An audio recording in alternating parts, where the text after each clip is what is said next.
It's trash day, I'm putting you out, it's trash day. Putting you out, it's trash day. Putting you out of my mind.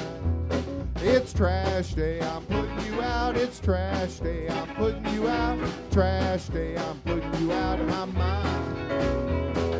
Now I'm gonna clean up, now I'm gonna clean up, now I'm gonna clean up the house.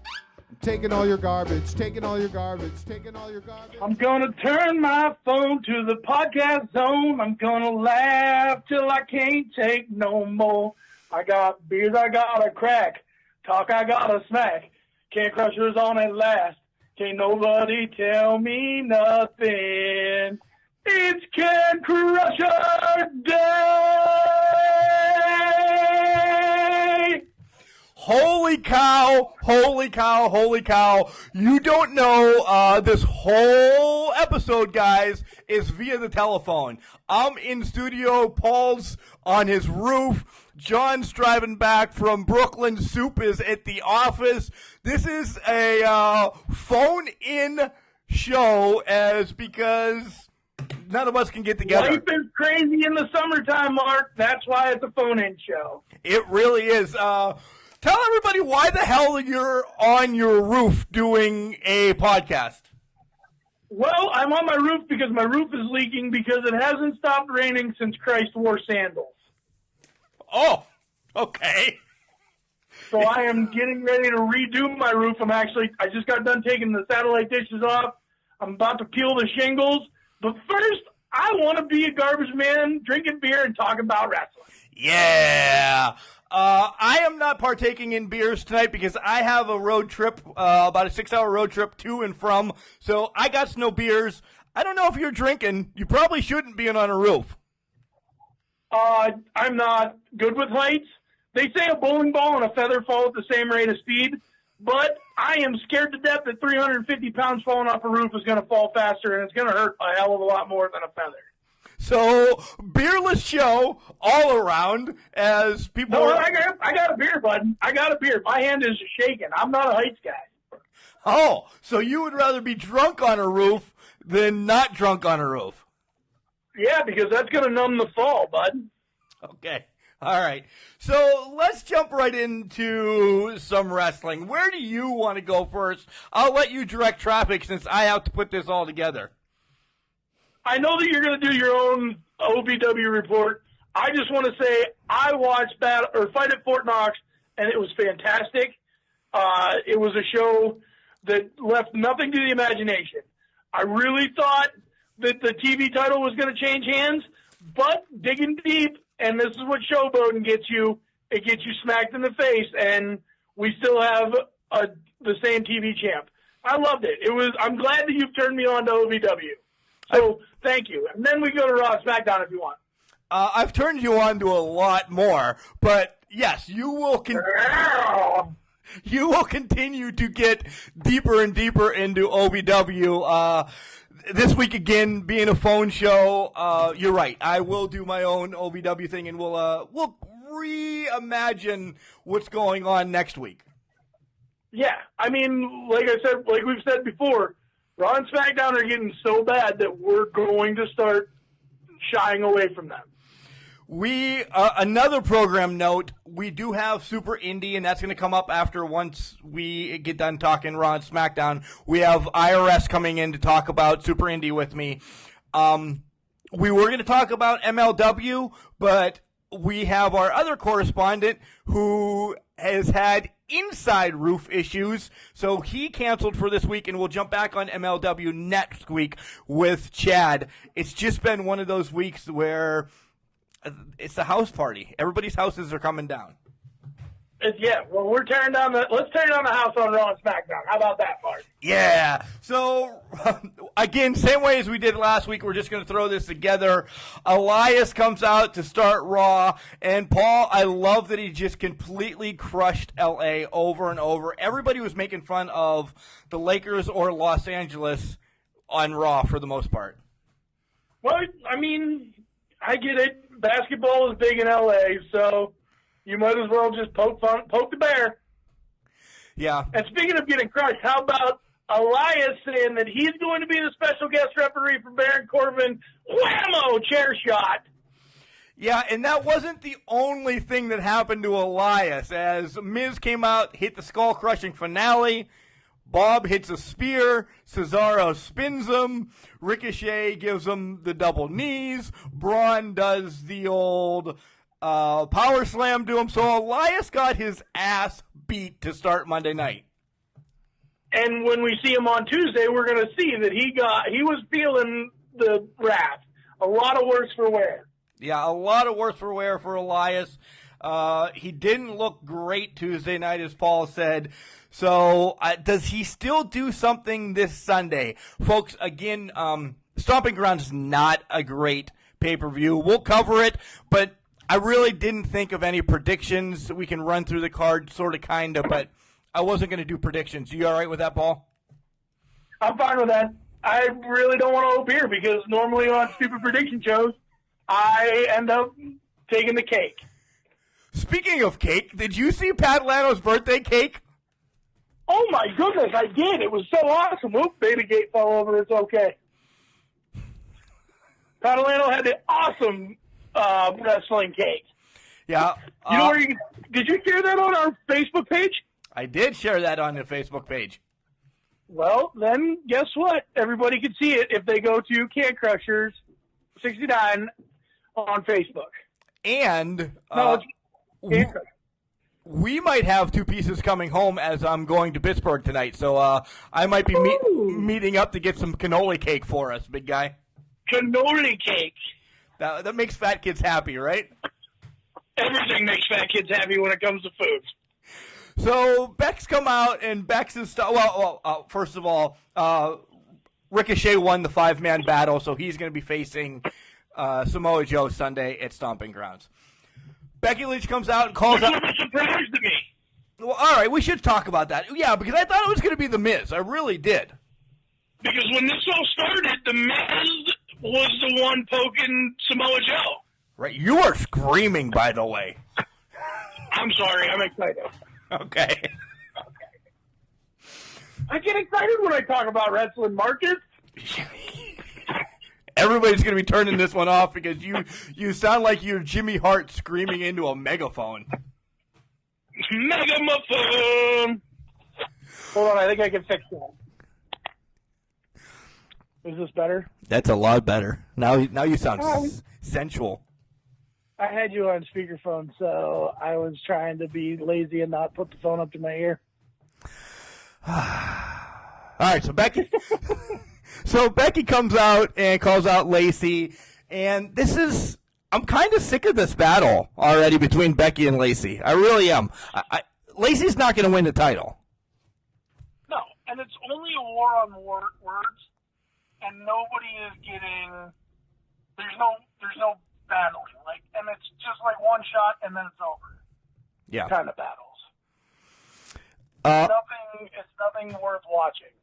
It really isn't. It really isn't. Like we say every week, if Lacey would go against somebody and Bex would come out and watch and distract her, or vice versa, that would be worth it. But this whole microphone battle is just getting boring.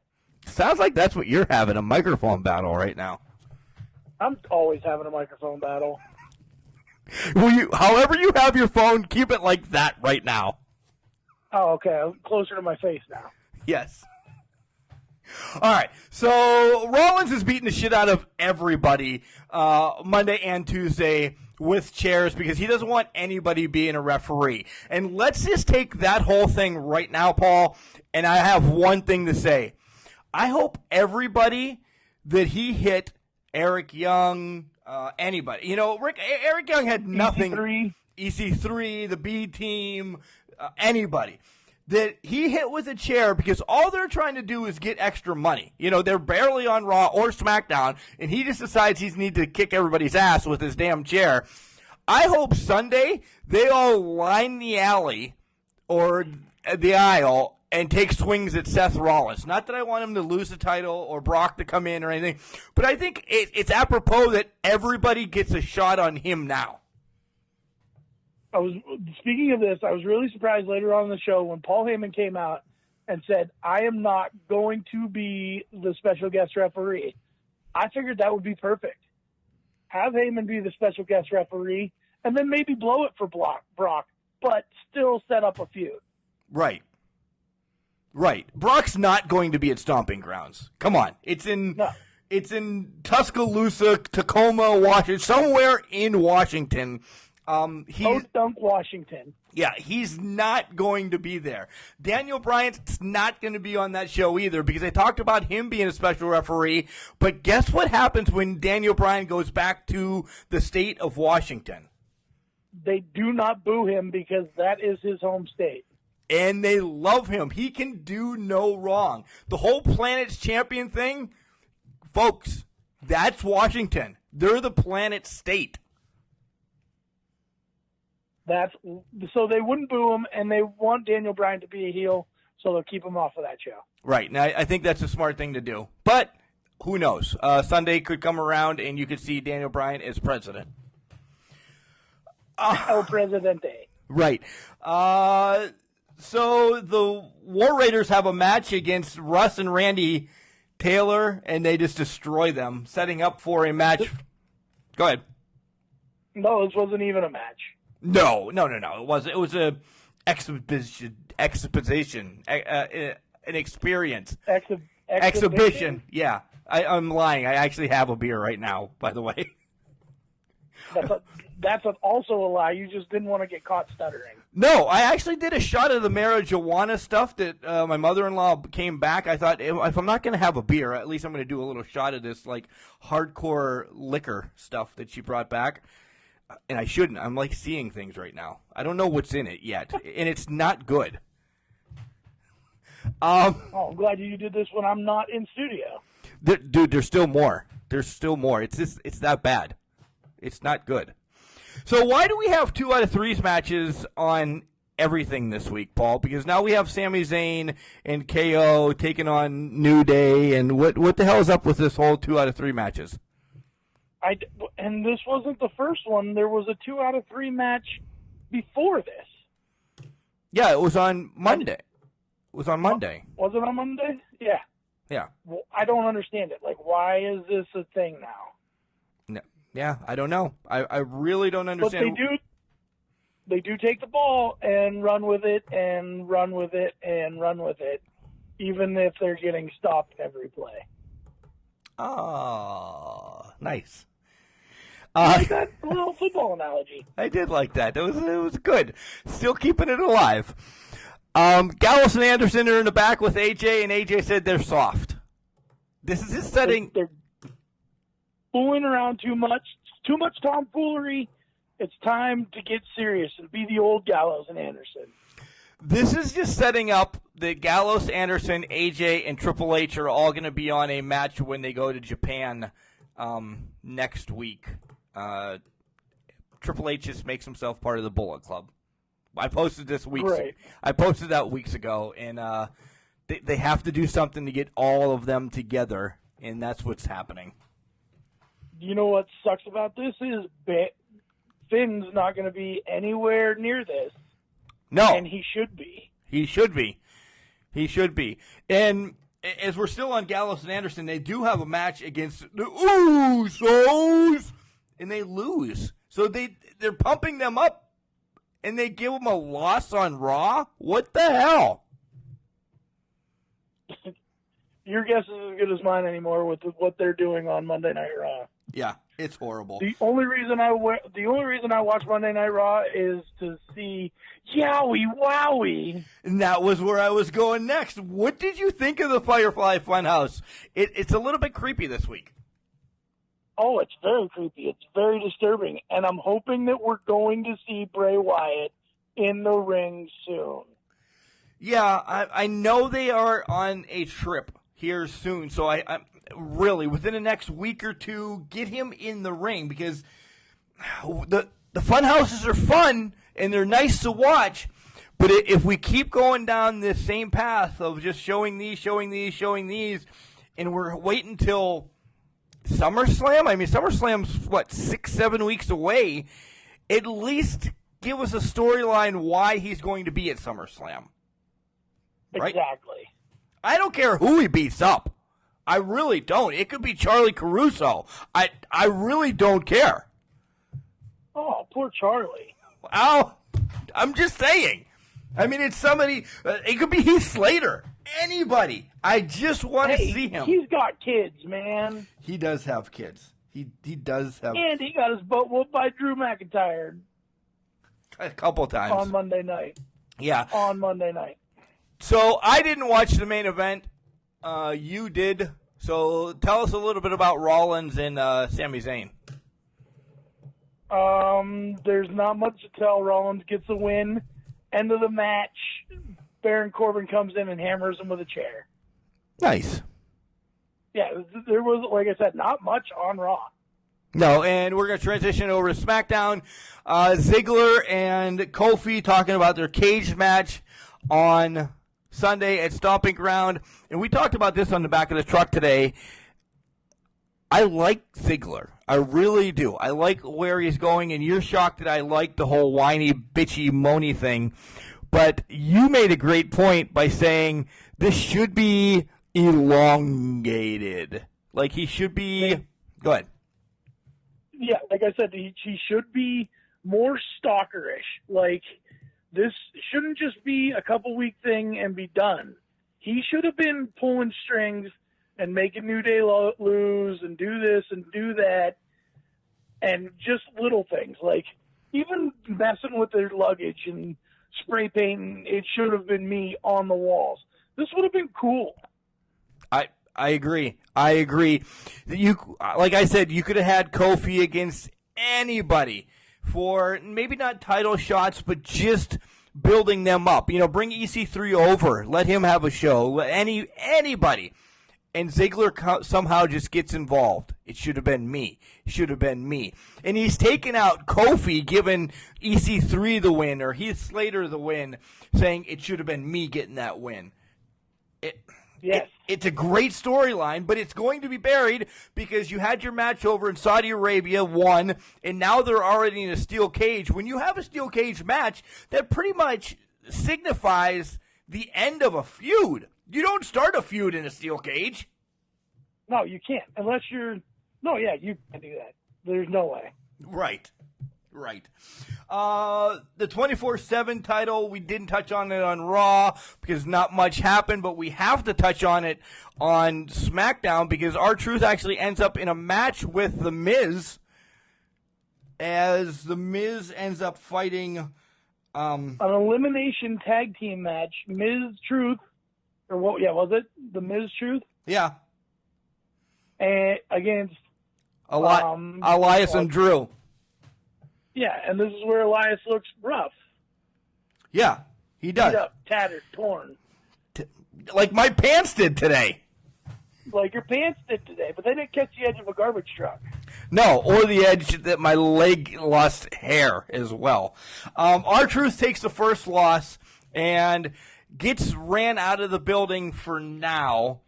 And then pretty much Miz takes the next loss real quick as well. So Drew and Elias get the win, mostly Drew doing everything. And no Roman Reigns. No Roman Reigns. No. Not at all. None.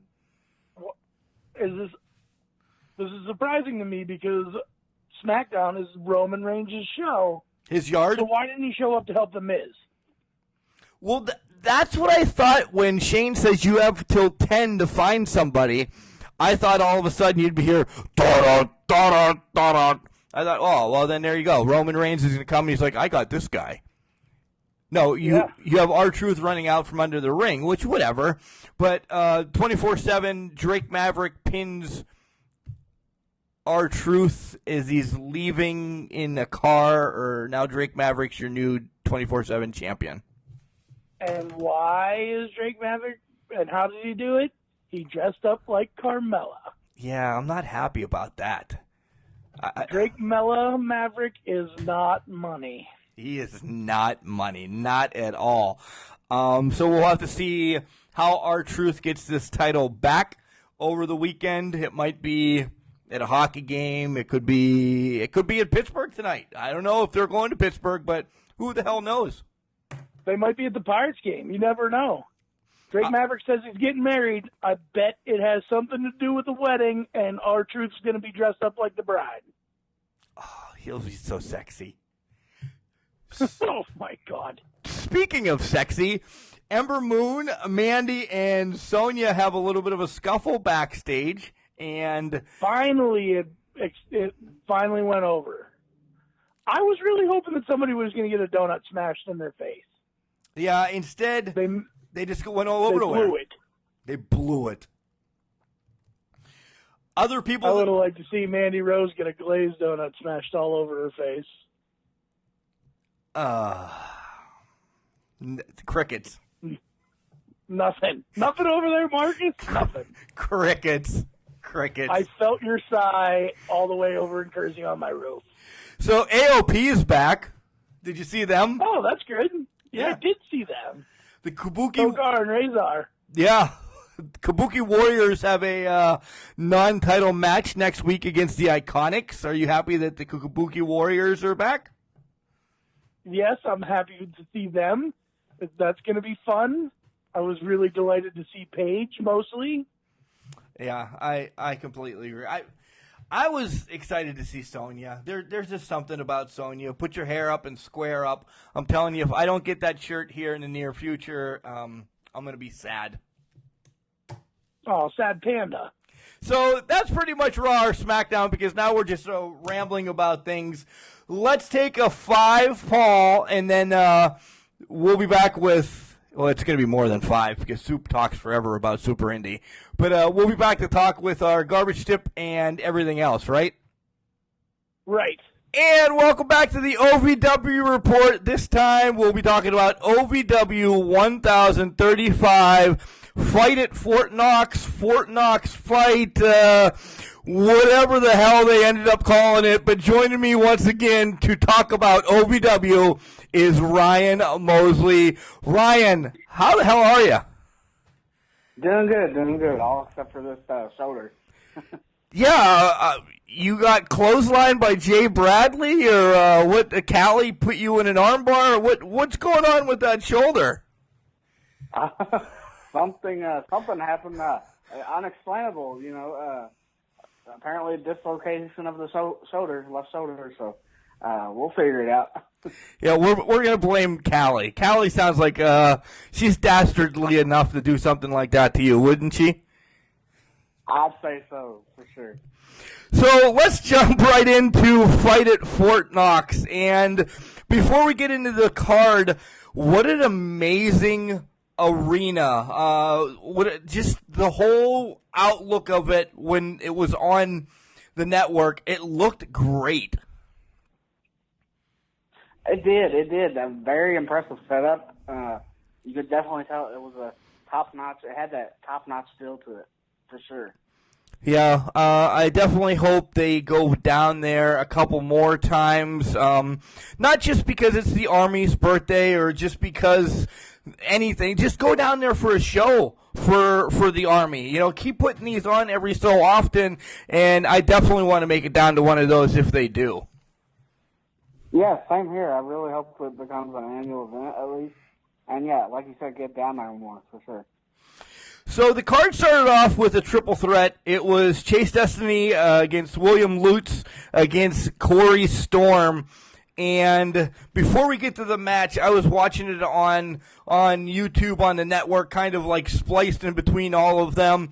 And there was music in the background that I'm going to nitpick. There was music in the background that just distracted me. When you were watching it live on Friday, did that happen for you too? It did. And I was like, what's going on with this music being in the background? Yeah, it was definitely distracting. Yeah, I really don't want to listen to Guns N' Roses when I see Corey Storm stomping everybody in the head. Exactly. Corey, 18 years old, Ryan, and you just see him climbing through the ranks slowly of OVW. He's definitely somebody that should be in that TV title hunt, maybe Anarchy, a little bit of ways, I think, for heavyweight, but he's definitely somebody that needs to be looked at. Oh, yeah, no pun intended, but I believe he's definitely gonna take OVW by storm. That's horrible. If you're going to keep bringing these puns to the show, Ryan, this will probably be the last time you're on the show. Bad pun. Sorry. No. Joking aside. But this was a great match. I thought Chase Destiny was going to pull it off as he hit the butterfly effect. But literally, Corey Storm from the top rope hit the Eye of the Storm on Destiny's head to knock him out once again. Yeah, he took the advantage of come off the top rope and took the pin over Chase Destiny. And yeah. You get Michael Hayes in the ring, and he's talking about everything we kind of talked about last week about how he was born at Fort Knox. He, in the Army at Fort Knox. He's back at Fort Knox, and all of a sudden, Smooth and Bradley come out. And I have one thing quoted as I normally do. Justin Smooth actually said, "Stupid war stories." I literally thought he was going to get shot right then and there. Yeah, that was definitely not the environment to say something of that nature. Not looking good on Justin's part right there. Yeah, Trinidad Titan, mince your words a little bit better when you're actually at the United States Army.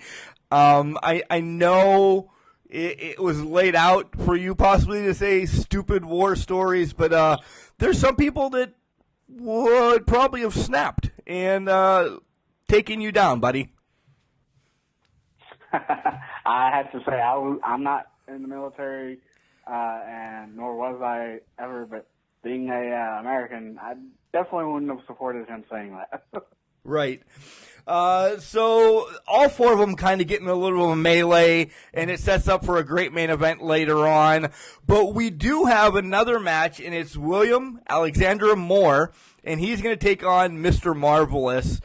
And these matches with Mr. Marvelous are just so fast. They are. His entrance, Ryan, takes longer than his Russian leg sweep victories. I'm kind of against that. I know he's a great wrestler and everything, but just tone the entrance down just a little bit too much. I'd like to see you wrestle more, Max. It really does. It really is a long entrance, and I mean, I can't understand why him and Miss Marvelous don't come out together. I really don't understand that. Right, little spin here. Macho Man Randy Savage and Miss Elizabeth came out together, and they're the most powerful couple in wrestling, or were the most powerful couple in wrestling. Good point. Yeah, see, I make points every once in a while. Maximus gets the win, and we're on to the TV gauntlet. And starting off is Randall Floyd against Adam Revolver. And Revolver's a snake. He'll take any way that he can win. He definitely is. That's his moniker, and you gotta watch yourself when you're in the ring against Adam Revolver. But Floyd hits the Real Deal Slam. He actually hits the Real Deal Slam on the first three opponents as he beats Revolver. He beats a newcomer, Alexander, who is pretty muscular, and Floyd actually struggled with him a little bit. What'd you think of this new guy, Alexander? He seemed real impressive to me. Looked like he was a force to be reckoned with. So I definitely wouldn't mess with him. And then his next opponent is Amon, and Amon kind of turned into Justin Smooth a minute as he was goating at General Evans a little bit, making some faces at him, and Evans kind of gets involved. Floyd goes over, he shakes his hand, another Real Deal Slam, and boom, that's 3 wins in a row for Randall. Right, Randall was on a row right there, and we'll talk about it in a few minutes. He was eventually stopped on that row. Yeah, he comes up with Cash Flow, and now it becomes a chopping match. And Ryan, would you, for $25, would you let Cash Flow chop you? Am I allowed to cuss on here? Well, you can say everything but the F. Okay, hell no. Okay. How about $50? $50 maybe. See, I'm waiting until we get to like triple digits. You know, I need about $100 before Cash Flow starts chopping me because his hand is the size of my head. You know, it would hurt. Yeah, I'm pretty sure I'm not gonna doubt it. So Floyd struggles with Cash Flow a little bit. Flo works on the knee. You know, he hits a big frog splash after the match. Then he's got a steel chair that he hits Floyd with twice. But Floyd did get the win. But he's a little worse for wear, ready to face Drew Hernandez. Yes, Cash Flow was a big, sore loser right there. And he, like you said, he made Randall a little worse for wear right there. So Randall had a fight put up with Drew Hernandez. Yeah, and our friend, referee Daniel Spencer, was trying to talk to Drew, saying, dude, don't start the fight yet. Give him a minute. Give him a minute. Give him a minute. But Drew tried for a cover. Floyd kicked out. You know, tried for a power bomb, turned into a small package Frankensteiner, and got the win. So if Drew would have listened to Daniel a little bit, maybe he would have had more time and been able to do something in the ring. Right, he definitely showed heart right there. Randall did. Next match, actually it's not really a match. We have the Entourage coming out. And with Valerie Verman, kind of a little bit of a switch for us because we've never seen Valerie with the Entourage, and they're just poking fun at the Army until Zoe comes out and cleans house. Yes, and they had a little bit of a dance-off right there, too. Yeah, go ahead. Yeah, the dance-off was DL3 needs to stop, Shiloh can dance, and Zoe's the man. Yes. All good points right there. We now have our OVW Tag Team Champions match, King's Ransom against the War Kings. And right off the get, the War Kings are not waiting for the bell. They pretty much controlled this match, beating the snot out of Ransom until late in the match. Yes, that was a big fight right there. The King's Ransom, they had a lot on their hands dealing with the War Kings. You know, Ryan, this is a match or a feud that I could see going on forever. I love the chemistry between these two in the ring. They work so well together. They know what's going on. Crimson and Jax Dane are just professionals. Leonis and Maximus are just, let's call a spade a spade.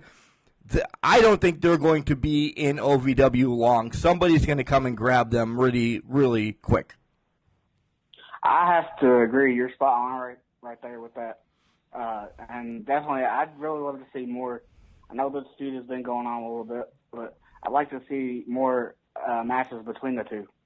Yeah. So after a little bit of a mishap, Ransom, they hit a big diving clothesline and then a swanton off the top rope to get the win. And that brings us to the Women's Championship. It's Meg Bain against Callie, your girl that's ripping your arm out of socket. And you go first. What'd you think of this match?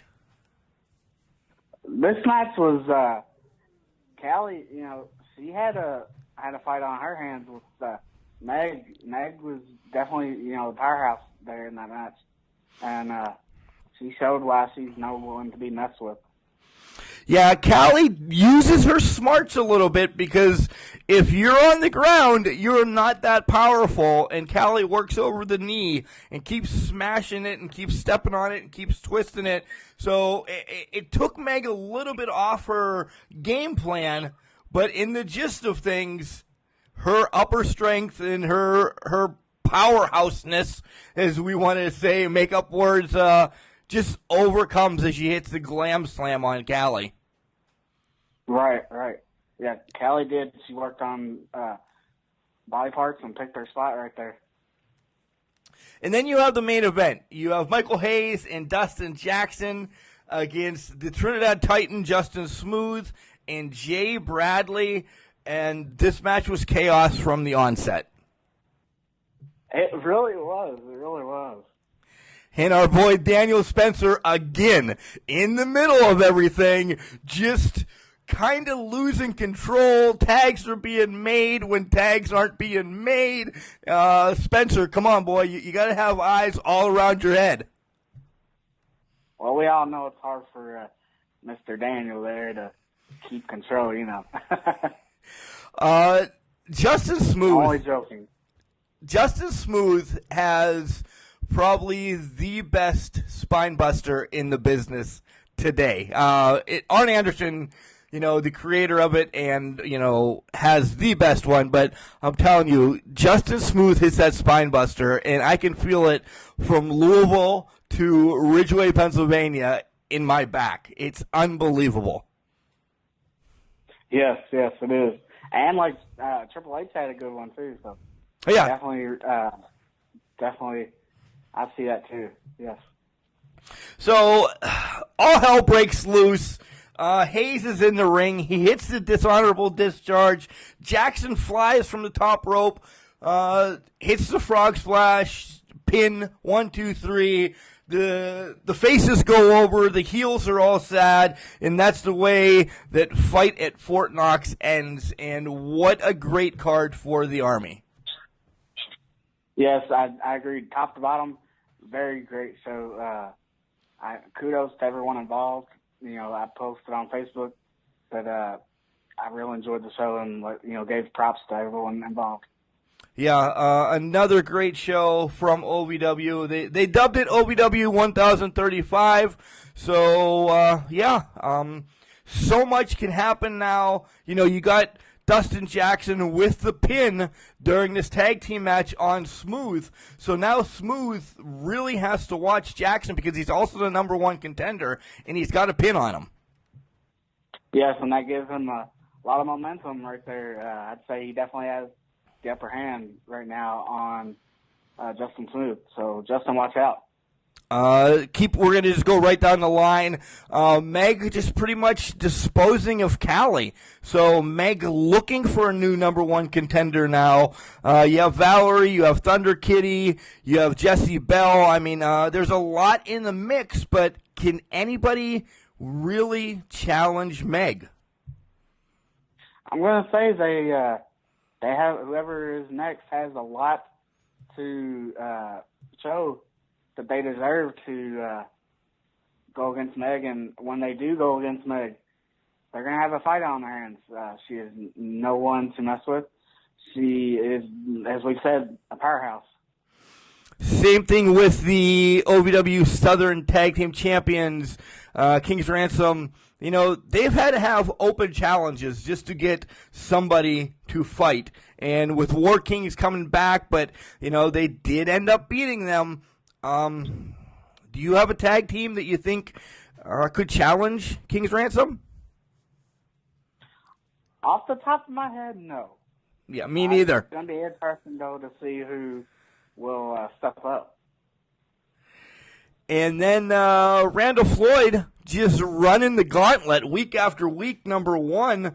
I mean, all these titles are on, people that these could be lengthy title runs. Like, how do you get it off of Randall Floyd when he runs the gauntlet every week?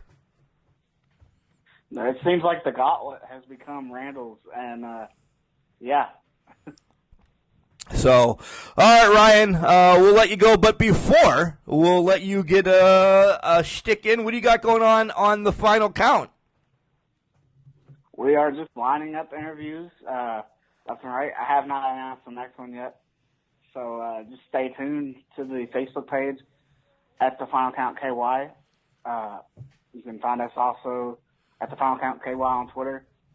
And then on YouTube, we have just posted couple days ago the recent episode, which was the OVW Combine episode.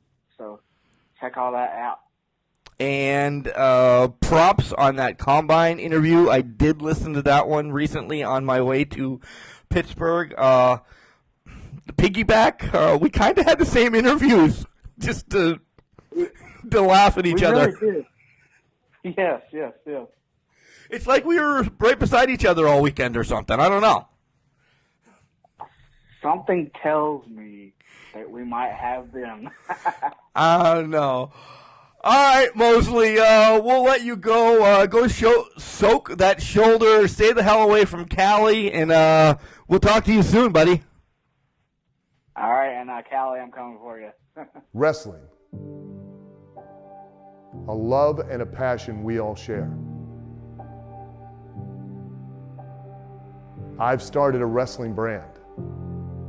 The wrestling brand. A brand founded on the aspects of wrestling. Two entities working together to create a product that connect emotionally for people everywhere. Collar and Elbow is the brand. Passion and love for wrestling is the drive. I am Al Snow, and this is Collar and Elbow, the wrestling brand.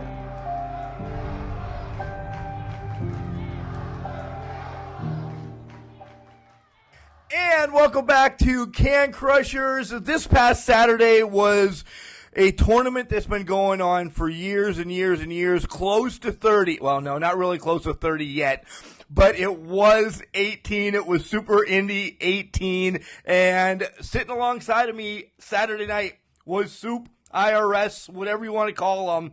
Soup, what a hell of an event. It was a great event. This is my second Super Indy tournament that I was in attendance for. Was not disappointed at all. Yeah, and IWC is making some changes. Before we jump into what happened during the event, just the changes of, we've talked about the ring before and everything, but having the different cameramen there and knowing that this is going to possibly be in 4K or it's a legit pay-per-view now, there's a different feel, wasn't there? Oh, definitely. Seeing the nice big cameras out there, good quality. I liked the new barricades around the ring. Made it look real nice as well. And but yeah, just, you know, you got me into this, and just every month that I come to a show, it gets better and better. And the last thing, being the nerd that I am, I really went apeshit. We'll just leave it at that. At the video package that they're going to play every month. IWC Forever. It's catchy. It's something that we all in Pittsburgh believe in, right? Oh, definitely. You know, living down here in Pittsburgh, I'm glad there's a great promotion out there like IWC in this area that I can go see every month. And I hope it does last forever. Yeah, Plumber, double or nothing, all in, all out, whatever you could say he's doing. He's doing something smart, that's for sure. He's real smart, for sure. So it starts off with the pre-show. It was Bulk Nasty against Koger and Dime. Well, scratch that. It was Bulk Nasty with Koger and Dime against Patch, Vegas, and Gory. And it was just more like a Lucha Tornado rules. Oh, yeah, it was a tornado tag, basically, almost, you know. Everybody was going at it. Three big feuds going on in IWC currently. You got Bulk and Vegas. They've been fighting forever. Dime and Patch, two rookies coming in, you know, making their names. And then Koger and Gory. And a lot of good action, a lot of, you know, good moves. I got to give a shout-out to my boy Johnny Patch. There was that one. He did a shooting star press off the top rope onto a bunch of guys outside the ring. Gory special off top of Bulk's back. You know, there was moves. Yeah, that was for the win. That was for the win. That was unbelievable. Unbelievable. Good way to start the show. They said they put it on Facebook. You know, get people's eyes there by putting some good guys in that ring, and I think it did exactly that. Yeah, Jimmy Vegas was kind of a Jimmy Angle for the night. Oh yeah, very. Go ahead. I'm I'm surprised he didn't have the the singlet on that he wore in Night of Superstars. But yeah, he busted out the angle slam and all that. And what was the other one he did? Oh, he did a moonsault. Oh, yeah. Big guy like that doesn't do a moonsault all the time. I'm waiting for Bulk to do a moonsault one day, though.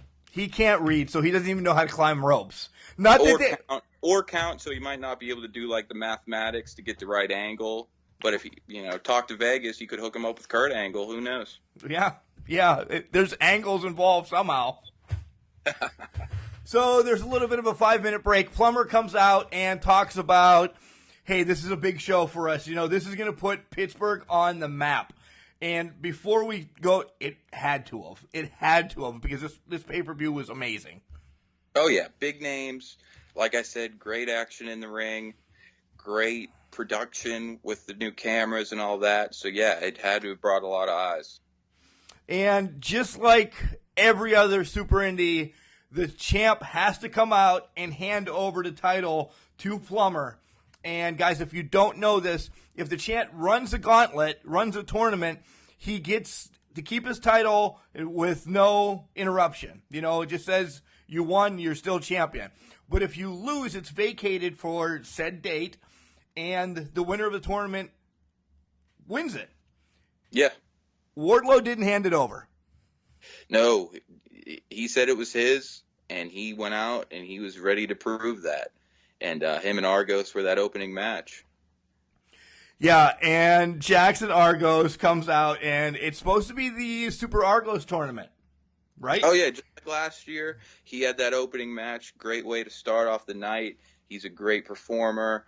Wardlow has a bright future in front of him, so those two were good to start off this tournament for sure.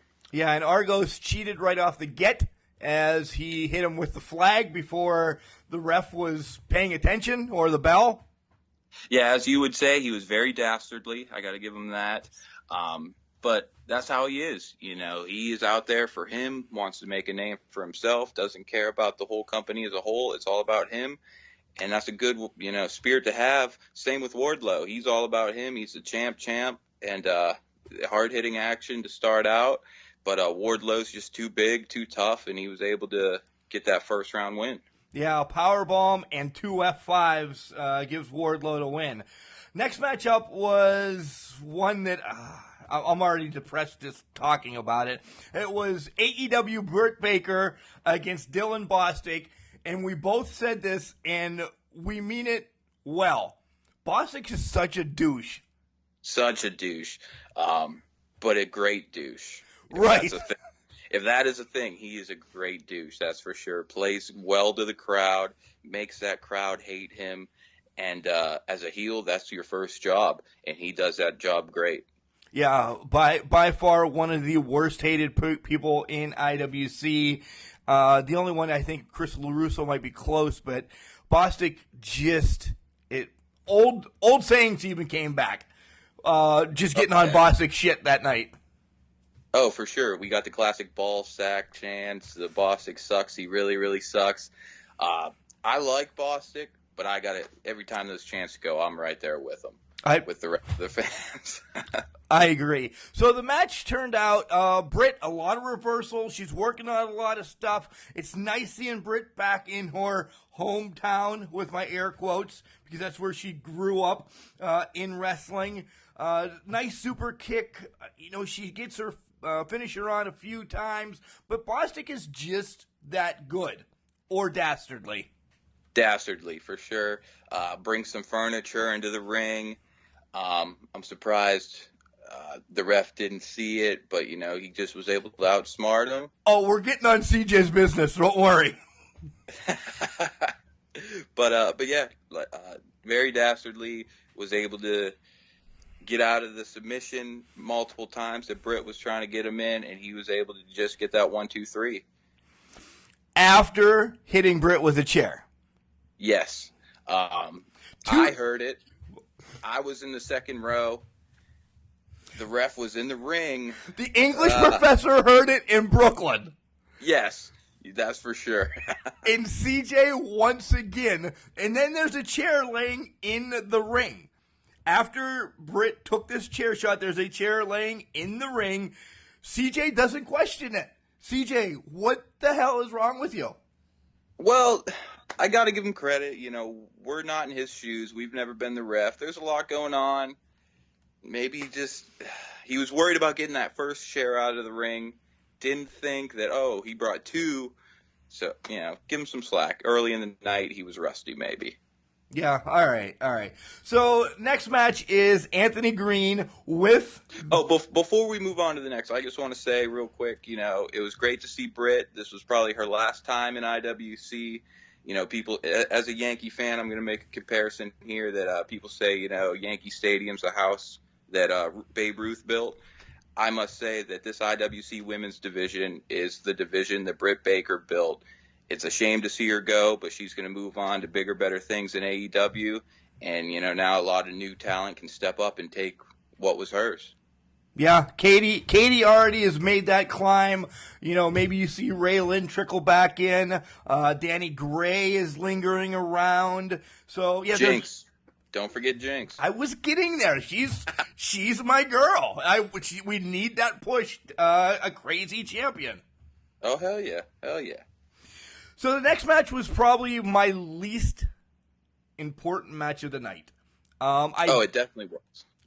I do love Anthony Green and his Platinum Honeys. I was going to say, you can't leave the Platinum Honeys out. But Joey Ryan, I could give a shit about. I don't condone the dong style. I don't like any of that. When he lost, I celebrated more than a win for Anthony Green. We'll leave it at that. Yeah, yes, you did.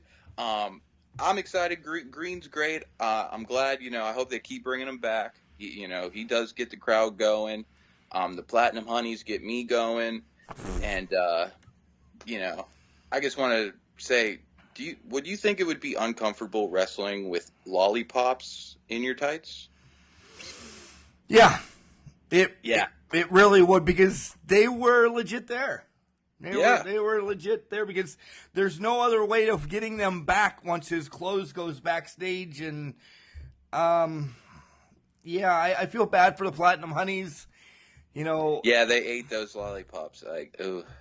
But good win for the Retrosexual. Good win. It's good to see a big name like Joey Ryan in IWC also. People know who he is. Brings more eyes to IWC, and that's really all that matters. Get these eyes on IWC, because this is some good stuff. Yeah, as we're talking about that, we'll take a quick time out. Did you know, I probably said it Saturday night, 3 of the 4 big companies were represented at this Super Indie. You had Britt and Christopher Daniels with AEW.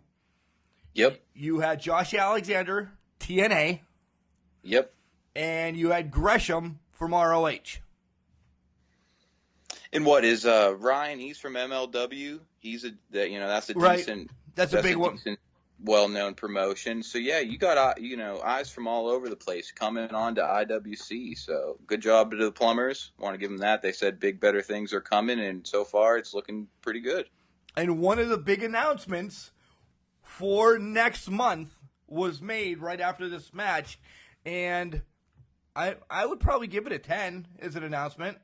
I would give it a 10 out of 10 for sure. Perfect 10. It would be a perfect 10. Yeah. Yeah. Sean Spears will be in the house next month on July 13th. More on that down the line. Formerly known as Ty Dillinger, another AEW guy. My only question is, what does the Man-Dime say about this situation? There's already been tweets out there that the Man-Dime is. Yeah. So that would be a good match. That would be a good match. Plummer, sign it. I want to see it. Yeah, because you'll be there. I want to see this. Yeah, for sure. That big name again. So hell yeah. The last opening round match is Jonathan Gresham against Josh Alexander. And guys, this was a final years ago, and the English professor and I loved it. It is just probably one of the most technical matches I've seen in forever. And it was a repeat again. They just got better. Oh, yeah, it tore the house down. And I think, one thing, though, Gresham's matches always start slow. gets pretty quiet, but once they get that action going and he's running around, and then, plus Alexander's power, they meshed well. I thought it was honestly probably the best first round match of this year's tournament. Oh, by far. By far. I agree. They just work so well together. And Alexander now having the spinning tombstone is just another weapon. Yeah, that move is, what do they call him? The walking weapon. He had some crazy moves. And, yeah, with that as a finisher, he was able to put Gresham down. And there goes the streak of what? That would have been 4 or 5 97. 97 great years of Gresham being in the finals here, the Super Indy. Great worker, but wonder what's going to lead into the future for him after not making it to the finals. There's so many angles that this can go once we get to the cake at the end of the show. This leaves Plummer with so many openings.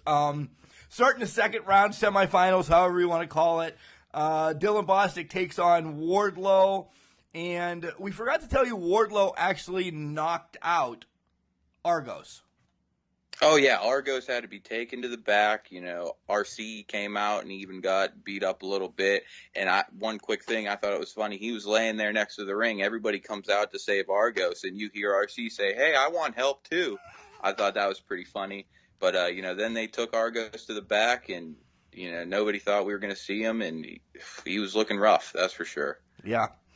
So, Bostic, it was all Wardlow. Let's not pull any punches. This match was all Wardlow. Just toyed with him, had him on the top rope, kind of choke slammed him into a knee. It was like a choke slam, go to sleep type Yeah, that's thing. It's pretty cool. Knocked him silly. CJ rang the bell. Wardlow moving on to the finals. I like, Bostic had to be, the doctor with the hat came out, and, they were able to get him to the back. But then Bostic, being that great douche that he is, gets off the guys carrying him, and he just turns around, double birds, screw all you people. And then damn near passes out again, though. Yes, but, smart guy to use that last energy he had to make a statement, that's for sure. Let's talk about the doctor's hat. I understand, yes, there's always need to be a doctor in the arena and everything. That was the first thing I noticed. There's a doctor. Great. A stethoscope, signifies that you're a doctor. That would give it away, the stethoscope. But he must have had a Lids gift card. You can get those custom stitched hats. Looked cool, but everybody knew what his job is, and he had a lot of work tonight thanks to Wardlow. He was laying people out left and right. Next match on the docket ends up being Anthony Green against Josh Alexander. This was more entertaining than I thought. I'll put it that way. I will agree with that for sure. Real quick, I want to point out Anthony Green, if you're listening, we have some beef. I was giving your Platinum Honeys some love all night long, and there was a quiet part in the match, and I started, giving the Platinum Honeys some love, and he said it wasn't about the Platinum Honeys. It's always about the Platinum Honeys. I'm going to say that one time. Yeah, you should know that, Anthony, that we like you, but we love the Platinum Honeys. Hell yeah. So Alexander toys with Green, and the ending was awesome. The ending of this match was amazing. It was great. One of the Platinum Honeys got in the ring, trying to cause a distraction. Alexander had her lifted up and threw her at the retrosexual. She hit an amazing diamond cutter. We needed the English professor there to hit that bang. But man, that was a great diamond cutter. Leads into Alexander hitting his finisher and getting the 1-2-3 to go to the finals to get that belt that he never lost. Right. He had to give it up because the American Express visa ran out. Blame Trump. We'll do that. All right. So we're on to two matches that aren't part of the tournament, but the tournament finals are set up. Wardlow against Josh Alexander, two big men. So let's move on to the tag team match first.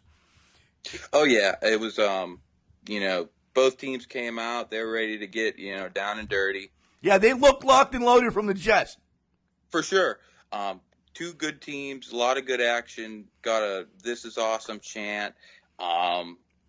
Fans were loud for both teams, but just the main event are too much, and they're able to keep this strong hold on this IWC tag team division. Yeah, they fought the Lethal Enforcers, Anthony Henry, and I honestly didn't catch the other guy's name. A cheap version of Ole Anderson. That's a good comparison. I don't want to say Arn because I liked Arn. I didn't like this guy. Yeah, I wasn't a big fan. I know there was one fan out there calling him Porky Pig. There was a Porky Pig chant. But for a big guy, he did hit like a moonsault, hit a Vader bomb. He had some moves, that big guy. And, we saw Lethal Enforcers against Team Storm when RC and Argos had the tag titles. It was nice to see them again. I think they looked better. Henry's amazing. Oh, yes. Yeah. Some of the stuff he was doing was incredible. I remember seeing him against Gory. Yeah. At a show a few months back and that. But yeah, both teams were great. And like I said, TME is just keeping that division locked and loaded. Yeah, I still say they won it down and dirty from the frat. I can never be fully behind the main event just because of that. Maybe since it took 2 years for Josh to get his visa to come back, maybe the same thing can trickle over, and someday it'll be fraternity for eternity once again. F4E, forever. Forever. Next match is Chris LaRusso, who, if you didn't hear, was last week's Can Crusher Spotlight. Go back to listen to that. Against Andrew Palace, against AEW's Christopher Daniels. I'll let you go first, your thoughts, and then I'll kind of bounce back and forth. Once again, like I said earlier, it was great to see another big name to bring some eyes. He did the whole SCU stick. I remember him most for his glory days in TNA, where him, AJ Styles, Samoa Joe were running that X division in the early to mid 2000s. Doesn't quite do all the crazy stuff he did in that time period, but still it was good to see him out there with two good IWC performers who've been there for a while. And honestly, I thought this was a good match too. Yeah, I really like this match. All of them had their spots to do whatever they needed to do.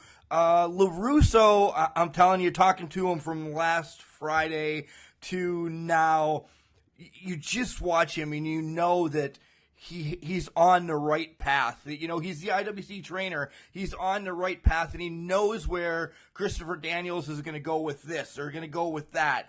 And Palace is just so in tune to everything as well that this is what I think was the match of the night. Just because the three of them worked so well together, there wasn't a dead moment.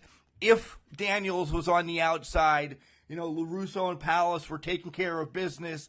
If Palace was on outside running around like a Spasmanian devil, there wasn't a dead moment where I was like, oh boy, all three of them are down, let's go play patty cake. No, there was nothing wrong with this match. Oh yeah, three great, athletes, nonstop action. And then in the end, Daniels was able to get the win. Who'd he pin? LaRusso, correct? Of course he did. Pinned LaRusso. LaRusso heads to the back, all upset. You see on the outside, Palace was shaken that, he might not have been the one to take the loss, but in the record book, he still gets the loss. And great job by Christopher Daniels.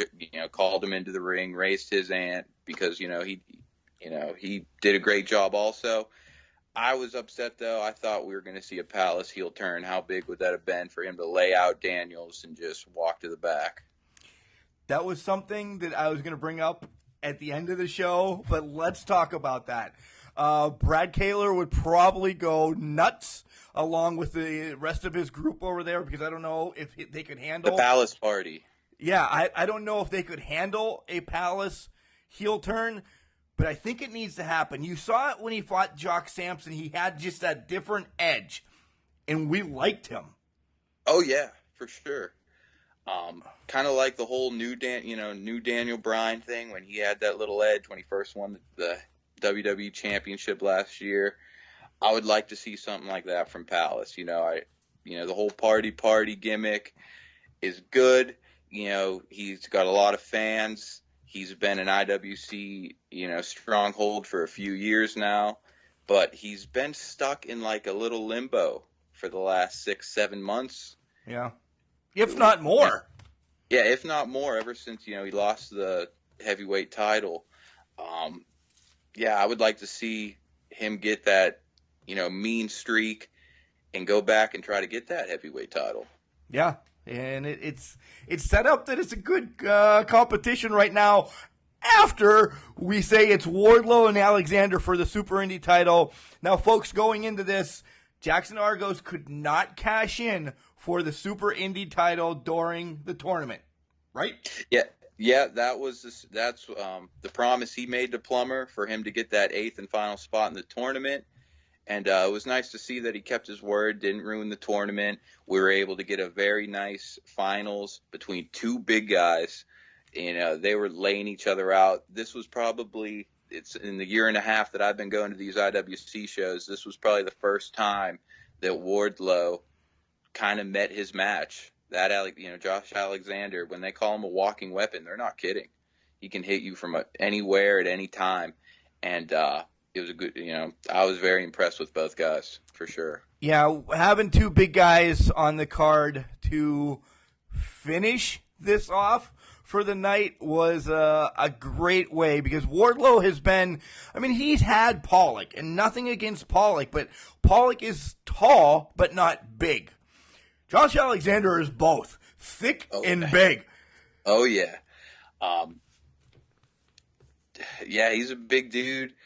And but in the end, Wardlow, he runs IWC and was able to win the tournament and make history. He hits the Swanton to an F5, goes through the tournament. Not many people have went, into the tournament, kept the title, ran through the tournament, put Wardlow in the record books as that. Alexander jumps back in the ring, puts the title around Wardlow's waist, raises his hand, and then goes to beat the living shit out of him. And that's putting it lightly. Right. He beat the shit out of him, took his knee out first, and then just laid the stomp to him, and ends up taking the Super Indy title. But that's after we hear not do because that's the other button. We just hear so the reset button has been pushed. It has been pushed. Argos, go ahead. Argos is on his way out with the most expensive computer in the history of the world, and he hands it in. But he looks at Alexander first, and Alexander's like, do you want this one? The heavyweight title is laying in the ring. He picks up this, and he was like, this one. So Alexander says, all right, this one's mine, and he leaves. And there was a good comparison made last night, but I'll get to that here in a second. But he wants that heavyweight. They announce the match is official.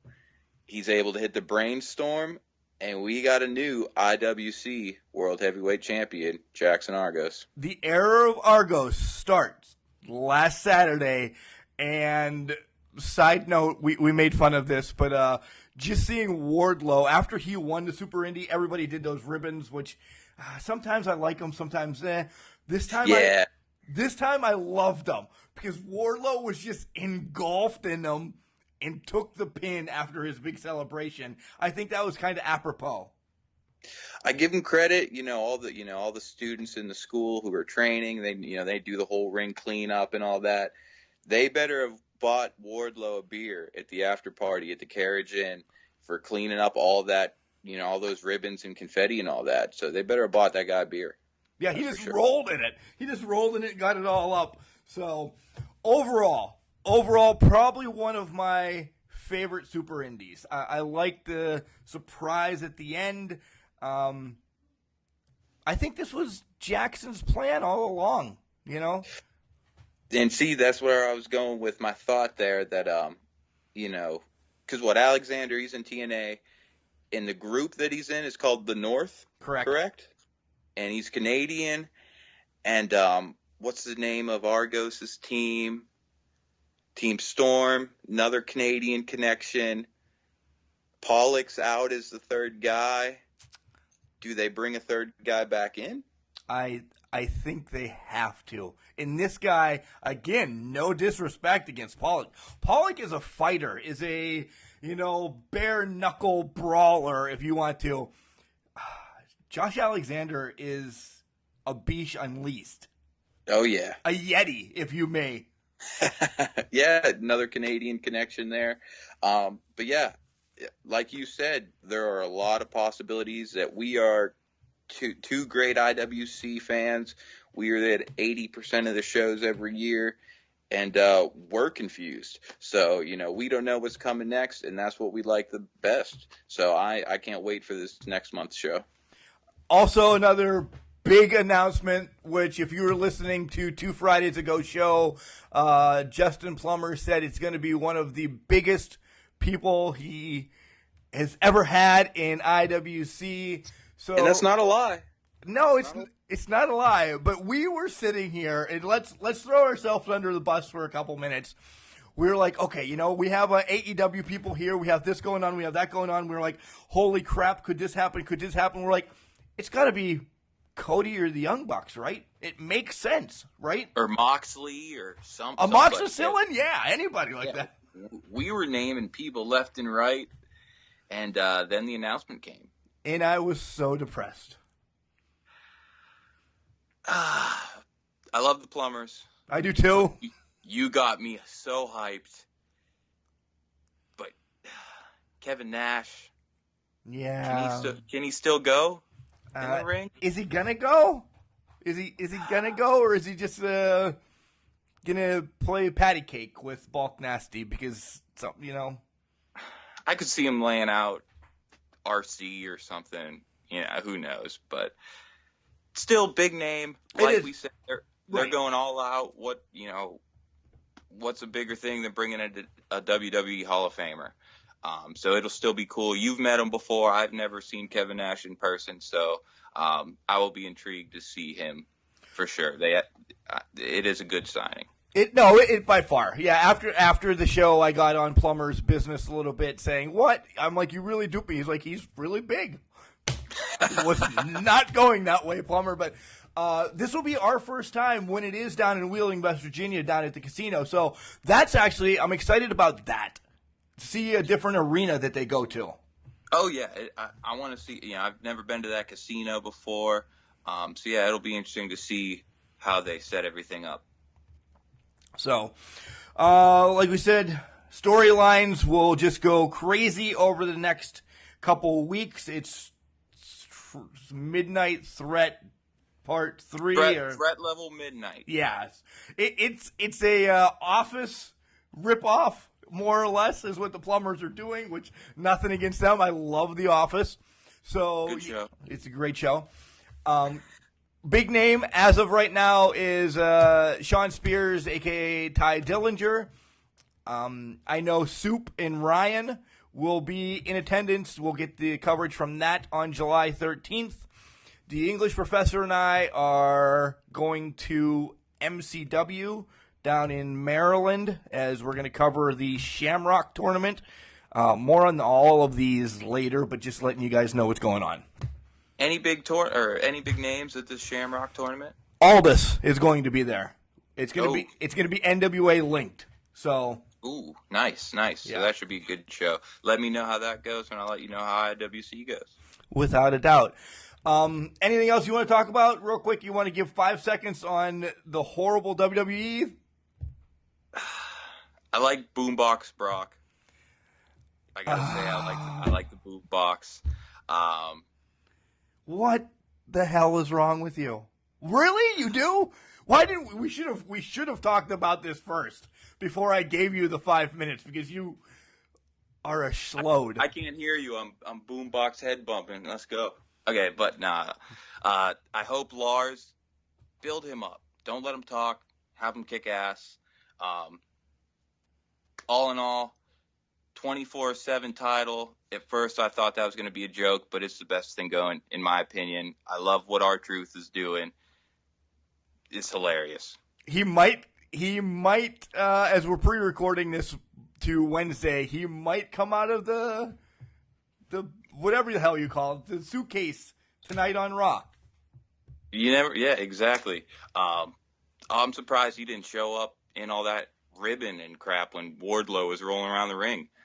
But yeah, Super Showdown, Goldberg, stay retired, quit headbutting things, and I just can't wait for AEW. I'm gonna say that. Nice. That's a perfect way to end. Soup, we will be in contact with you here in the near future. Thank you for riding along with me. Oh, no problem. You're my ride or die. Just want to throw this out real quick. Hope everybody had a great tax season, got your big refunds. Now take those refunds, put it into your local indie wrestling, even if you put it into a WWE Network subscription, or if you go all in, double or nothing, just support wrestling. And I'd like to welcome to the show Jackson. Wait a minute. The new IWC Heavyweight Champion, Jackson Argos. Jackson, thank you for coming on Can Crushers. Thank you for correcting yourself and giving me the proper introduction that I truly deserve, because I am indeed, believe it or not, check the papers, check the internet, check the headlines, I am your new IWC Heavyweight Champion. Jackson, again, I want to be one of the first to congratulate you. I have one question, though. I really need to dive into this one question. The first round loss to Wardlow, was that planned so you could beat his ass later on? Are you asking me if I threw in the towel so I could rest up for later in the evening? No. First of all, my game plan going into the first round was to win again, and win again, win the whole tournament, win the Super Indie Championship. And to his credit, Wardlow is a fighting. I'm not gonna compliment the guy. He got lucky. He caught me when I was just a little winded. I've had a bit of a cold lately. I've been sore. I've been working out so much that I don't think that my body was properly ready, and I think that he took advantage of that. I think on any given day, if you square up with me again, Wardlow, I think it's a completely different story. I would have to agree. You looked a little peaked coming into that first round match. But let's forget about that first round match and let's move on to the end of the night when we heard the do-do-do-do-do and the crowd erupted. Well, of course they erupted. I mean, first of all, it's the first time anyone has ever had the power of the reset button, and the first time anyone has used the power of the reset button. And let's just be honest here. I think it may go down in history as the most memorable, the greatest, the best moment in the 18-year history of the International Wrestling Cartel. I mean, I don't want to say that's just one man's opinion. I borderline think that that's a fact. Yeah, that's undeniable. It is a fact. With you winning that, you cashing in, nothing can touch it, Jackson. I think I'm basically untouchable, and I understand that. I love myself. I see everything that I do. I watch my own highlights. I know how great I am. It was just so fantastic to see the entire world finally have access to pay-per-view. For the International Wrestling Cartel, the entire world now has access to see how great I am, too. Now, the greatness that is Jackson Argos is not just limited to my bathroom mirror and my bedroom mirror. It is now welcome to the entire world, and everyone can subscribe to the IWC network and see Jackson Argos reset the rankings in the International Wrestling Cartel and rewrite history, because I am the 40th reigning heavyweight champion in IWC history, and the era of Argos has begun. You were reading my notes verbatim. I was going to ask you about the pay-per-view. I was going to ask you about the era of Argos. What else is up? You know, I think Wardlow's going to be a little bit busy with Josh Alexander for a while. So do you see anybody coming at you that causes you grief?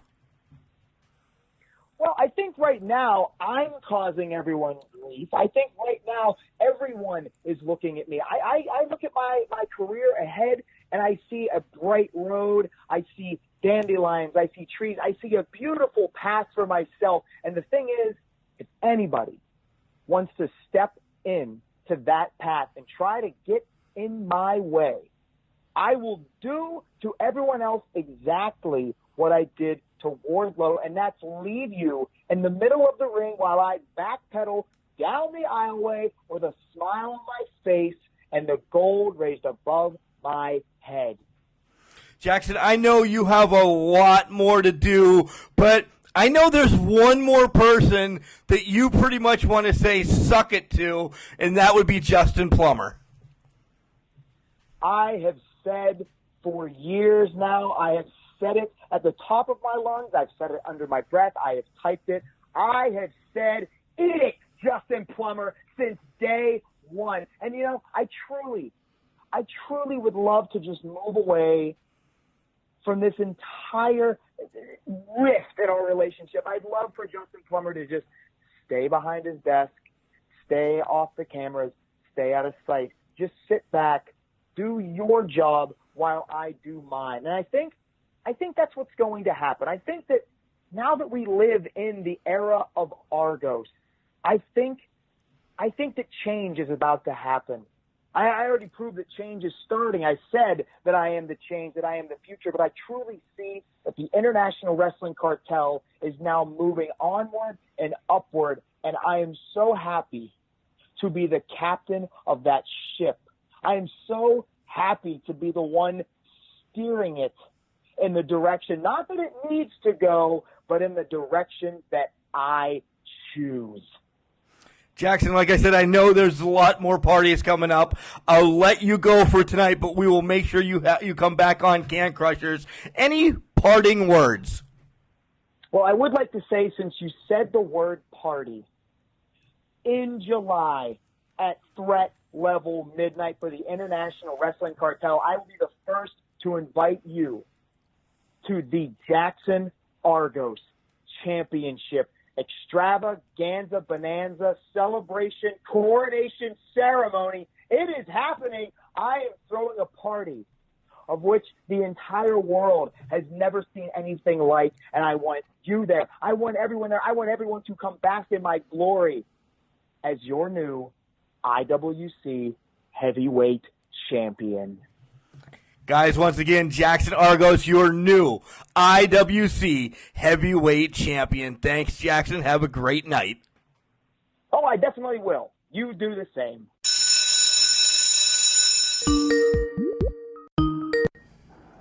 Hello.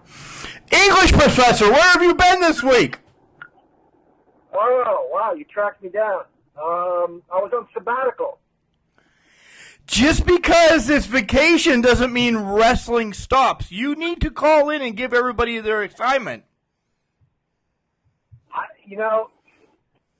don't have an assignment for the week. I thought you guys could use a break. We have classes going all the way through summer, so I thought you guys, Can Crushers listeners, could use a little break from English lessons. So you're on a vacation, and what's it have to do with wrestling?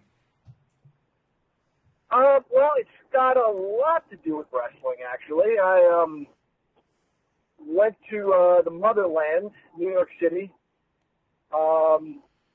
got flooded with memories, drove past the church where I was baptized, had my first Holy Communion, been there for weddings and funerals. But more importantly than all that, it was my very first wrestling event where I saw Superfly Snuka fly off the top rope and smash Samoa Asa. That was literally in a church parking lot, Mark. That was early 80s. WWF was about as independent and grassroots a promotion as there was. That was, again, literally in the parking lot of a church. They set up a ring. So how far? Oh, yeah, I drove past that. How far was this away where you saw WrestleMania 1?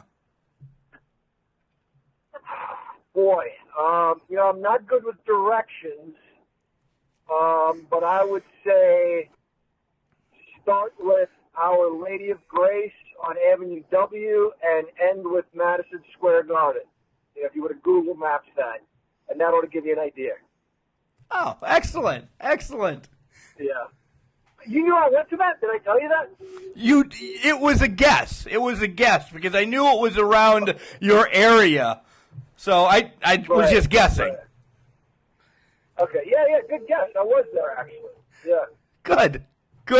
How's your wife and kids? Did James Conner come on a trip with you guys? No James Conner, no. I guess he's reporting, so we didn't get to bring him along. We invited him. Cheryl knows him personally, so she invited him, but we didn't hear back. That's understandable. Got things going on. It is. So you guys had a good time on your vacation. You took actually a much needed time away from wrestling, correct? Yeah, it was a nice break. We watched Raw. We did not watch SmackDown. We were at the Yankees game last night, so we do not know what happened as far as SmackDown goes. But I'm going to listen to the show. I'm sure you're going to fill us in. It was actually, in my opinion, the better show. Once again, Raw was rough. Is there anything you want to say about Raw? Well, what do I remember about is someone asleep in the back? Exactly. Yeah, he was, he was paying closer attention than I did. I enjoyed seeing Roman Reigns beat up Shane McMahon. Not a big fan of the McMahons. How about we talk about the Stand By Your Man tournament? Anybody shocking you or anybody you disappointed that lost? I knew Baby Doll probably wouldn't get the votes. Much as I love her, she was born into the business. I didn't think she was going to move forward. I think she was up against China in round one. That's a tough egg to crack right there. And today's match is tough. I was never a huge ECW fan. I think they were kind of, I'm sorry, I think they were kind of lowbrow entertainment for a long while. I didn't know much about Francine, but boy, do I hate me some McMahons. But it looked like Stephanie's running away with that one. Last I checked, anyway. Yeah, it's true. It's true. So Liz won. That was obvious. I thought that was going to be much closer, but Elizabeth ran away with her match, right? The one that actually shocked me was Precious and Kimberly. I didn't think it was going to be. It was nip and tuck. It was catch as catch can. Everything you could possibly say. That it was closer than I thought. Yeah. Who won that? Kimberly, right? Kimberly ended up winning. Yeah. And if I'm being honest, Precious did way more for gorgeous Jimmy Garvin than Kimberly did for DDP.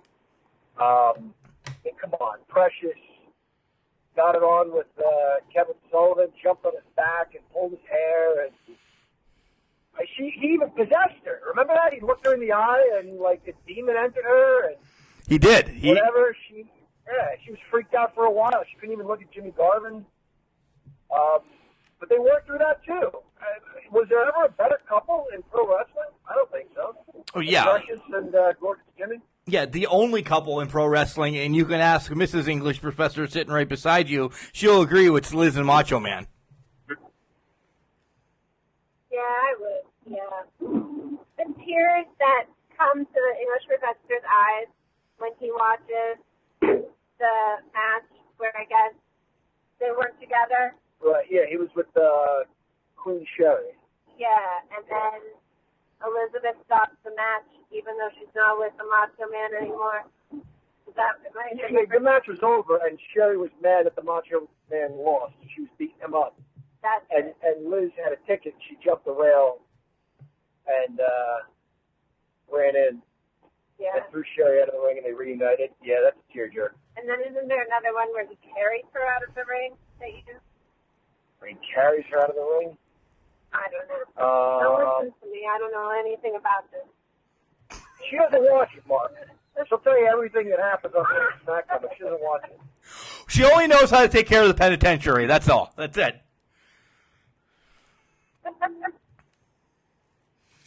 How about did you see the cake? I did see the cake. Picture of the cake, right? Everybody, yes, guys. If you notice, John is legit on vacation. We're calling him in his car. He went to New York to see family, see a Yankees game, and if you haven't noticed, get on our Facebook page. His cake is on there. It's got cannolis and strawberries, and you did bring me a piece back, correct? It is on ice. It's on the floor right here, and it's making the trek back to Pittsburgh with us. Come over and eat it. Yeah, we have so much of it left. It was huge. I said, my cousin said, what do you want? And I said, look, I'll take something out of your display case right here. She said, now I'm making you a cake. How many people are going to eat it? It was the middle of the week. I invited a bunch of people. Obviously, they're working.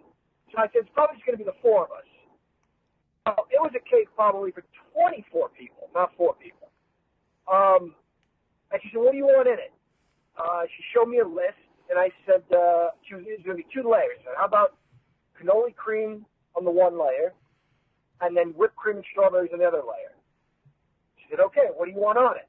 And I asked Sullivan, and my cousin was like, yeah, you want Roman Reigns? And he's like, no, it's my dad's cake, whatever he wants.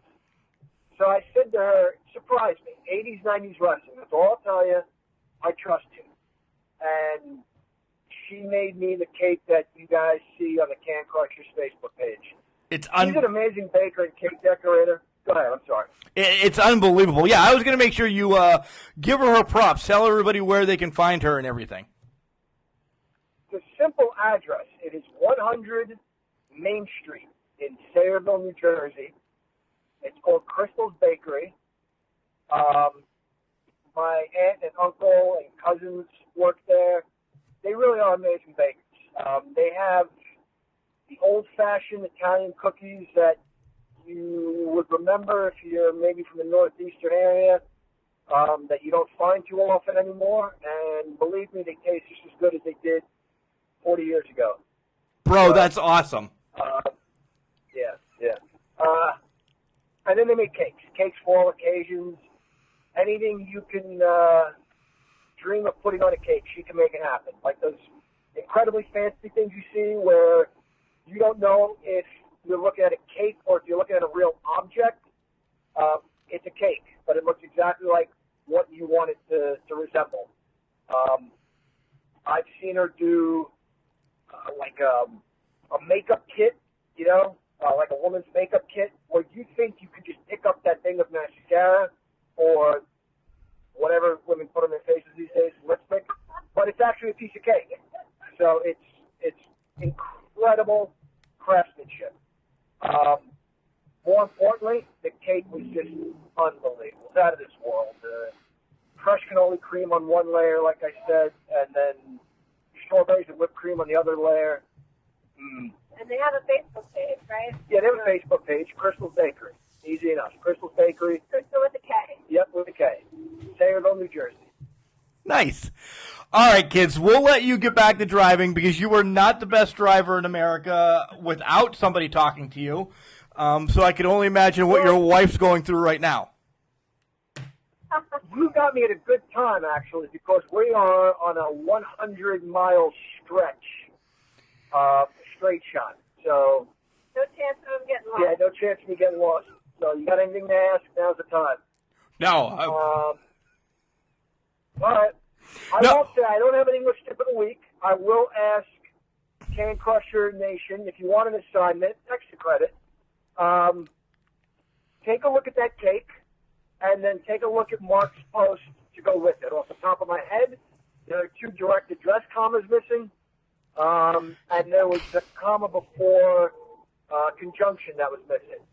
I'll give you guys those hints. But if you guys want to take a look at that post and maybe fix it up a little bit, I'll give listeners extra credit for that.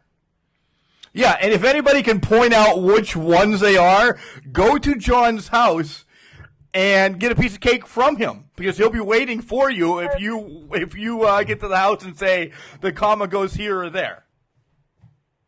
Yeah, you get a piece of cake. Perfect. Nice. We may English breakfast. we may swing by and get the cake. You should. You really should.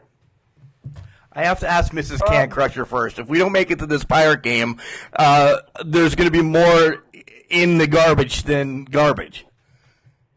Yeah. I will tell you, Bret Hart and Shawn Michaels are gone, and Hulk Hogan is gone, but still plenty of good cake left. This thing had like 30 people on it, right, Mark? I mean, it had Andre the Giant, King Kong Bundy, Hulk Hogan, the Ultimate Warrior, the Macho Man, Shawn Michaels, Bret Hart, The Undertaker. It had the who's who of like late 80s, early 90s. Papa Shango, Jake Roberts, Yep. Yokozuna, Yep. Iron Sheik, Duggan, Bundy. Yeah. Yeah, it's a great Yep. cake. It looks delicious, too. It was good. And me being me, and I know you understand this, I was going through and making matches and thinking about what year it could have been, you know, with all the faces on the cake. Yeah, I could see you taking like your fingers and dipping them in Jake Roberts and dipping your other finger in Bundy and just having a fingers match. I did Jake and Rude. I didn't think about Jake and Bundy. Darn it. Yeah, see? Yeah, good. All right. Well, they're still on there, so I'll dip my fingers in them when I get home. Nice. Thanks. Nobody's going to want a piece of cake now.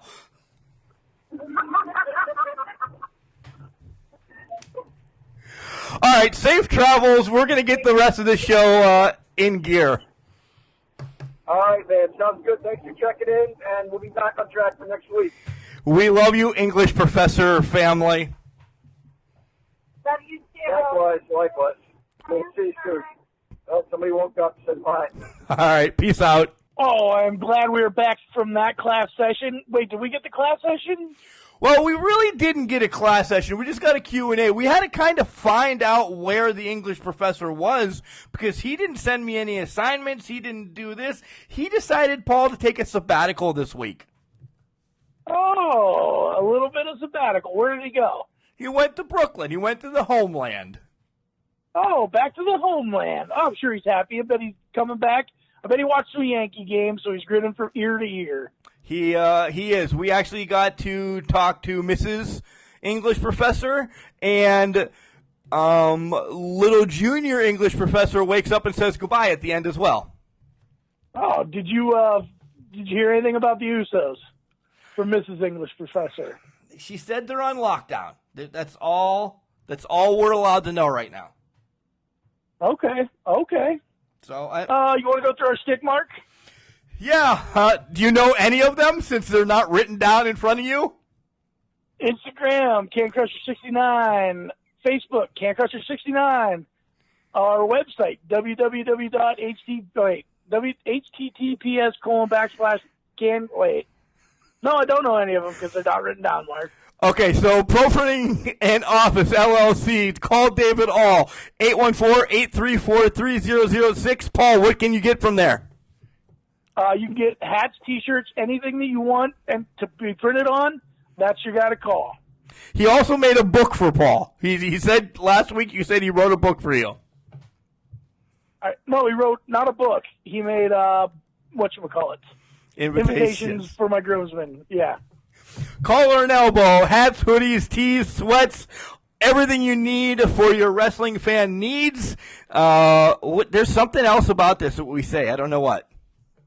Mark, this is just for us and the listeners. If they type in OVW when they check out, they get 10% off. No way. Yeah, but don't tell anybody else. This is just for Can Crusher Nation. Oh, okay.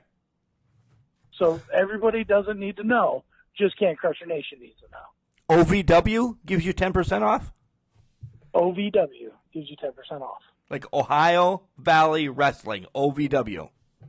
OVW, yes. Okay, nice. Hey, you can find us on Alexa, Boxcast, Overcast, TuneIn Radio, Google Podcasts, iTunes, Bullhorn, Stitcher, iHeartRadio, and Spotify. And there's a new place. Well, it's not new anymore for us because we've been on. It's called Wrestle App, Mark. It's Wrestle App. It's WrestlePost. WrestlePost app. WrestlePost It's an app for your phone. Wrestling Post app. WrestlePost app. On iTunes and WrestlePost app, Mark. Google. Mark, it's the WrestlePost app. So a lot of wrestling coming up here in the near future as well. You can check it out on our website, which our website is https://cancrusher69.wixsite.com/cancrushers. Oh, man, you don't do that nearly as good as I do, but go ahead. You got it written down. This Saturday, Imagine Pro Wrestling in Altoona, Pennsylvania. The first ever Imagine champion will be crowned. It is between Gory, Chris LaRusso, Patrick Hayes, and Brian Pillman Jr. Tickets are still available. You know, get on ImagineWrestling.com. Sad to say we will not have anyone in attendance as there's just so much going on this weekend, and we have to actually step back from wrestling because we also have family and other obligations as well. I know, and it's sad to say, but we actually do family stuff too. I don't believe this. We have to do something family this weekend, and that hurts. Ridiculous. Wrestling is mostly life. A cancellation, a postponement, or whatever.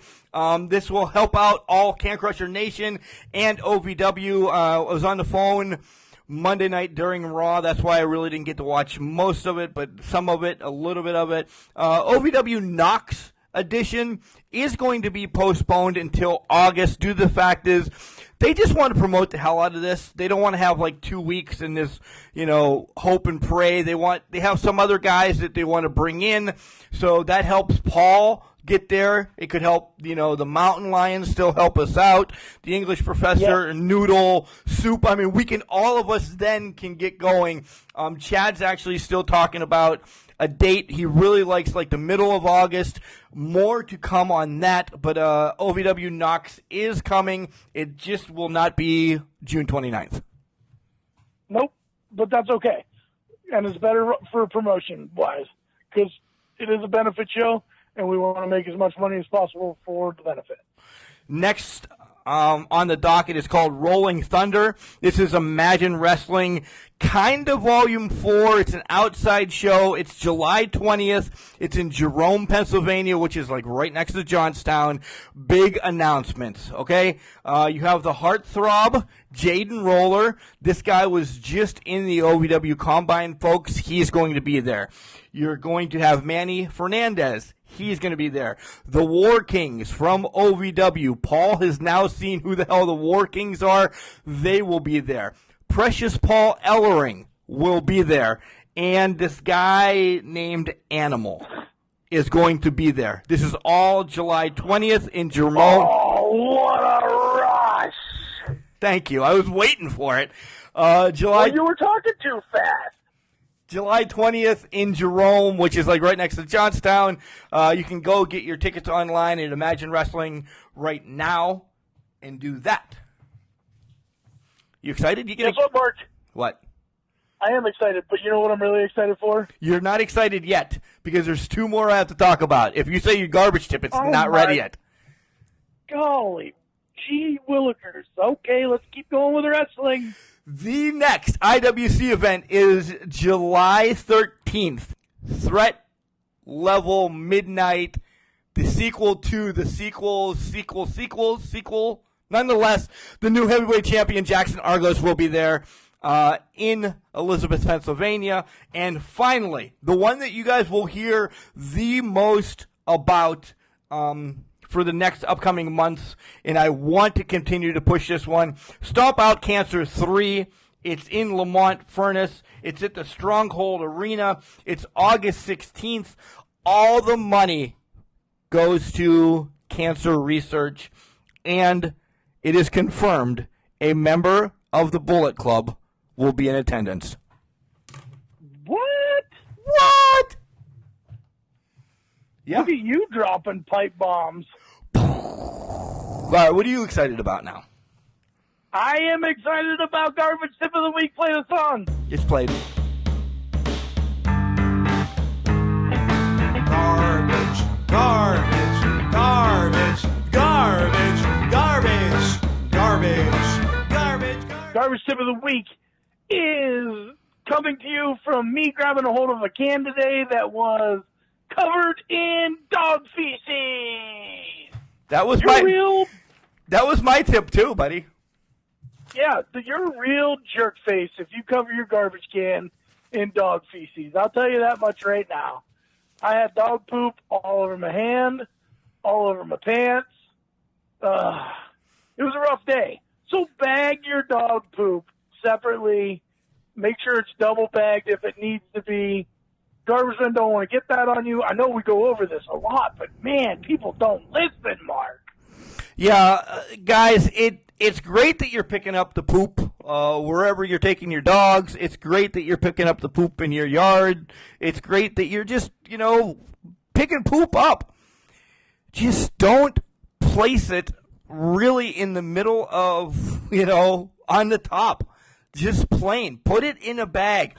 Because we just glance in there. If we see a bag, we like to grab the bag and throw it. We always don't like tipping the cans due to the fact that if there's one bag in there, it's easier for us to grab the bag.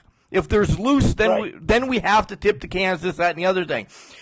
We don't see poop in the middle of the bag, even in the morning, because guess what? It's still dark out. You're right, Mark. You're right. Preach it, brother. Preach it, brother. So, put your damn shit in a bag. Whoa. Turn it back a little. Profanity. Okay. You said a cuss word. Well, you wanted to say the F's a couple times, and I had to pull you back. I never wanted to say the F's today. I'm in actually a pretty good mood, minus the scorching heat, no rain. That's why I'm probably in a good mood. Baloney. After you rolled in the dog feces, the first thing you said jumping back into the truck, you said F's. Give me a rag. Yeah. I need to wipe this off. Yeah, so politely. May I please have a Grey Poupon rag? May I please have a rag? I have dog feces in my hand. So, this weekend, I got family stuff going on, I have church stuff going on, and you have what, buddy? I got some family stuff going on. Nothing big, nothing too exciting. Just kind of low-key stuff, bud. No. I don't know what you're talking about, Marcus. I don't know what you're talking about. You're not having birthday drinks? Oh, yeah, probably. With the family. Quiet. I don't even want to mention it, Marcus. You are not going to not mention it. I'm going to not mention it. Okay, well, Paul's birthday is this weekend, and I plan on getting drunk with him somewhere. I hope so. That's the game plan. Either Friday or Saturday night. I think Friday night we will be in Ridgeway for a little bit. Saturday night we will be in Kersey for Smoke on the Mountain, which benefits the Ridgeway Volunteer Fire Department. So Saturday, if you're in and around the area, stop in. Great smoke food. What is that? Saturday. Oh, my God. The background noise. I thought that was even for a second. Please, the prince is upstairs building his 900th house of the day. Well, you enjoy your ride to Pittsburgh. And be safe. And I will see you first thing in the morning so we can find more stuff to crab about on the podcast. Remember, Paul, just because you're trash doesn't mean you can't do great doesn't mean you things. can't do Great things. Doesn't mean you can't do great things. It's called a garbage can. It's called a garbage can. Not a garbage cannot. See you next week. See you next week.